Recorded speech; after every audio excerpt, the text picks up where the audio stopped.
Well, thank you very much, Duane Hotshot Sinclair. Thanks for giving us the opportunity for this interview. Now, can you please tell us about your next up-and-coming fight on the 20th of October at the London O2 Indigo venue? Your opponent, Jack Davies. Okay. Yeah, what do you know about Jack Davies? A bit of a mystery man, really. That's the thing. I don't know much about him. I don't know anything. I just know his name. So we've just been going back to basics and just looking at every eventuality so you can adapt instead of having that tunnel vision, thinking about his hands low here or he throws a shot like that, and then, for example, your opponent could change or they could have worked on that mistake. And so yeah, we just been covering the basics and making sure my reaction is there, my timing and accuracy. Yeah, so do you believe that maybe he's Googled you and he's trying to look you up, etc., etc. also? Well, I think I'm easy to find stuff on, but when I search myself just to see what's there, and the stuff that you find on me is about 5 years old, so he could try, but that's a long time. Some of it might not be super helpful to Exactly, yeah. Okay, Brian, and what would you think is your best attribute in the ring to help you achieve victory, and why? It's got to be my speed, reach, timing, footwork. Being a boxer, I think. Just everything what I've said is just cliche. It's being a boxer and sticking to my boxing. I can fight, but I'm a boxer. And I think that's what's kept me my key to victory, and being able to use what I see. So you're adaptable, you can adapt and react. Exactly, yeah, in one. Just so it depends what the opponent brings to the table, and you can sort of, feel them out. That's it. Right, and in this particular fight, do you sort of look to go the distance with your opponent and pick up some rounds, or do you want to just, go for the stoppage? You know what, we never even think about how it ends. We just look for the win at the end. And whatever happens, if like you say, you don't get paid overtime, or as long as the person's in front of you, they're dangerous. So if I can see I can win inside the distance, I'll win. If it does go through, I'm not there to really please anyone. I'm there to get the win. And people that understand boxing will see what they're looking at, understand it. Depends what the opponent gives you, right? So you sort of take the openings that are given if the opportunity presents itself. Yeah. So I want to just ask about the training camp, the length and the intensity. How's it been going so far? I mean, we've watched you just now work out, and that seemed pretty hectic. Yeah. Well, the training camp today, that was like the end of training really, because we're fighting 2 weeks. Next week's the last hard week. I think that's sort of the end. What you saw today, that would usually be. Parts of those would be at the end of another session. They wouldn't usually be all together. Right. So this was like a speed and reaction sort of training session. So it gave us a nice little slice. Yeah. So this was elements which would have been amongst other type of trainings. Wouldn't usually get all of those. All of those in one sort of session. Yeah. And do you sort of have many sparring partners for this particular camp, or is it just one or two? Yeah. Well, we've had sparring partners that. Again, because we don't know what we're looking at, we had just a mixture of different types of sparring partners. So just mix it up. So there isn't any one particular sparring partner, but you sort of not one pick and particular mix. style, not one particular person. We're just mixing it up because of just having to be able to get used to adapting. Adapt to the opponents in the ring. So what, just southpaw, orthodox, etc. That's it. Sometimes with multiple guys on one night, so you can get used to adapt. So you get someone that comes forward, then a boxer, then a southpaw, all in. Someone who's slick or someone who's a bit rough and tough. Yeah. Great. And just wanted to ask about the dieting and sort of supplements and making weight. How easy is it for you to sort of make the light heavyweight sort of limit or division? It's easy. I've been light heavyweight. Well, I started off heavyweight, super heavyweight when I first came to boxing. Oh wow! And as just naturally listening to Mark and my trainers, and you just doing the right thing. My weight naturally find the division that is the correct for you. Exactly. So I've been light heavyweight for about 8 years. Yeah, so you're quite tall and rangy, etc. So you probably have at least a range advantage for most opponents, I would imagine, in the division. And I just wanted to ask you, because you have an extensive amateur background, what is the difference, in your opinion, between sort of amateurs, then the white-collar unlicensed scene, and then the pro ranks? Because you've experienced pretty much now all of it up to this point. You're sort of going on to your 7th professional bout. So what do you say are the major differences? The amateurs, it was about speed and it's like cramming everything into the small space, small time. So they're still understanding, being able to read about, and being able to box, but so quickly. In the pros, it's exactly the same thing, but you just got a little bit more time to do it.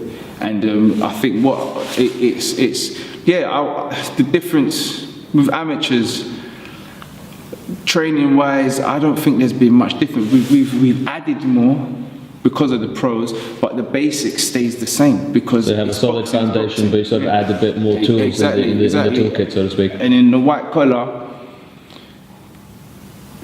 that was like great sparring sessions. Okay, so you're keeping it real right now, so that's what it was. It was really just to keep busy, keep active. Yeah, because I stopped getting bouts. People kept pulling out in the amateurs. I couldn't get bouts. I went to white collar. I was very good. They started matching you 50-50, so I was getting good bouts after a while. Yeah. And then because I think we've seen some of those, and they looked, they're good competitors. They're fighters who came to fight, but at the same time, I think it's because I had that amateur grounding. I knew how to adapt. While some of them, they trained for white collar. Specifically, so it's sort of like a different thing. You had like more tools in the bag, I guess, to sort of use. Perfect, and that perfectly ties into the next question. Is like, is there any worries of becoming a sort of an avoided boxer whilst you're in the professional ranks because of your amateur, exclusively good amateur pedigree, that maybe people think, oh well, we don't really want to match with Duane Hotshot Sinclair because he's too dangerous for our fight, etc. So is there some of that already happening where it's actually... I'm not sure. I think next year I will start to see that because of my manager and my trainers. They've been talking, saying that we're looking at a title shot towards the beginning of next year, and I think once I get a title, then I can start mixing amongst better names, and I think that's when it will start to tell. You were looking at that before, but then there was the injury that came into play, etc. So sometimes people don't understand that injuries can have a sort of a profound effect. Ideally, we was meant to be getting a title shot sort of summer, towards the end of this year maybe, but as you say, so it made me not be able to fight. So we're trying to get 2 more before the end of the year. Then the first fight of next year should be a title fight, hopefully. Yeah, that sounds fantastic. And we sort of understand that you're a bit of a gentleman, but what do you think about some of the fighters or their trainers engaging in sort of certain unsavory antics at press conferences or weigh-ins and things like that? Do you think it's all fun and games and part of the promotional? I think do you think people overstep the line? I think so, exactly that. I think some of it's for antics, but then you got for promotional use, I think, or promotional gain. But then I think you got to be true to yourself, because you don't want to really, each to their own, innit? You don't really want to lose what you're about for the sake of selling tickets or selling, because really you can have all that razzmatazz or all that entertainment, and then you're crap when you fight. So it tells on the night. So you're just building yourself up for a fall potentially if you don't sort of perform. You're fighting, and you're all the night, like that particular thing. You saw the other opponent, you sat there, kept calm, because they're going to do the talking on the night. All that noise, it just okay, and then you perform badly, it's going to be quite a downfall. So keep it calm, and just if that happens and you've got no choice. But to me, it looks like he was milking that and pushing it. Some of it seems a bit staged, etc. So I think, you're always wondering to yourself. It can happen, but I think if you can avoid it, just keep that gentlemanness about you. It's a gentleman's. Be yourself, right? That's the thing. Man, it's not necessary. Grand, and I just wanted to ask that there's a very stacked division at light heavy right now, especially in the UK. There's so much talent, like Britain's got talent right now. We've got Lawrence Okoli, we've got Isaac Chamberlain, we've got your friend Joshua Buatsi, we've got Anthony Yard, Frank Bilioni, and there's a sort of few others. So sort of do you believe that at some point in the future, maybe Buatsi excluding, that you'll be sort of in the mix with amongst those names? Oh well, Isaac's a mate of mine, and Lawrence I've started to know through Josh, but they're different. They're cruiserweight, so I wouldn't bet unless they were to come down, because I'm not going up. If I have to go up to cruiserweight, I'm going to stop, because that means I can't lose the weight. I'm getting too old. I can't do it. So I don't know. I don't think I would be in the cruiserweight. I've been light heavy for as long as. So, but yeah, anybody. I don't have my eyes on anyone. When it comes to friends, I think we understand the business. There's different routes you can take, so you don't have to box your mates. But if it came to the point where you have to, in regards it works for both of us, then we understand. We'll definitely hug and continue to be mates afterwards. But if the finances are overwhelmingly in favour of the situation, then you can't avoid it. But other than that, exactly. But then anybody else, I don't have my eyes set on anyone, because I do believe, and I know that we have the attributes to beat most of these boys. And if I was to lose to these guys, it's going to be one of them fights where it's going to be like weighed up. Someone's going to say, like a 50-50 fight type of thing, someone will say he's won. So I would never be walked over by anybody. Yeah, I mean, world-class fights are usually hard to, the Canelo Triple G, that was always going to be. I will never be walked over. So any of them, I don't really mind. When the time comes, any of them, I will never be someone to duck. Perfect. And just wanted to ask also about sponsorships and companies. How do they get in touch? And who are some of your sponsors? Because we saw you had the whole nutrition with the actual pills, the nutrition pills, etc. So how can they sort of reach? Yeah, through my website or info@DuaneSinclair.com would be the email address. Or any social media. Just get hold of me, Hotshot Duane Sinclair. Or Hotshot Sinclair.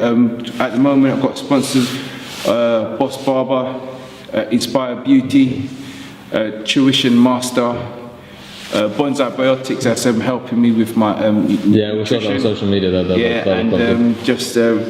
Boxing Disclosure has been helping me a little bit financially, but there's always room for more sponsors, because there's only so much, with them being quite small companies, there's only so much they can help with what they've been providing, helping with my kits and so forth.